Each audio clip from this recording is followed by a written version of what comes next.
जिल्ह्यात खरीप हंगामाच्या पार्श्वभूमीवर बोगस कापूस बियाणाचा मोठा साठा जप्त.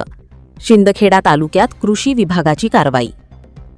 धुळे जिल्ह्यातील शिंदखेडा तालुक्यातील बामणे गावात खरीप हंगामाच्या तोंडावर कृषी विभाग व पोलिसांनी संयुक्तपणे मोठी धडक कारवाई करत बोगस व प्रतिबंधित HTBT कापूस बियाणांचा साठा जप्त केला आहे.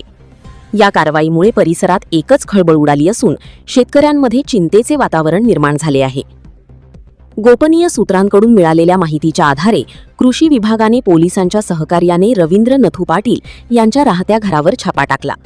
या कारवाईत तब्बल 1,45,000 रुपये किमतीची 127 पाकिटे प्रतिबंधित HTBT कापूस बियाणांची जप्त करण्यात आली.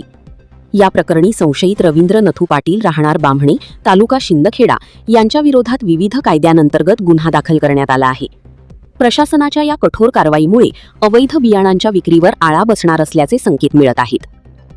दरम्यान कृषी विभागाने शेतकऱ्यांना आवाहन करताना स्पष्ट केले की फक्त अधिकृत व प्रमाणित बियाणांचाच वापर करावा. बेकायदेशीर बियाण्यांमुळे उत्पादनावर विपरीत परिणाम होण्याची शक्यता असल्याने शेतकऱ्यांनी सतर्क राहणे अत्यंत गरजेचे आहे. खरीप हंगामाच्या पार्श्वभूमीवर प्रशासन आणखी कडक पावले उचलण्याच्या तयारीत असल्याचेही संकेत मिळत आहेत.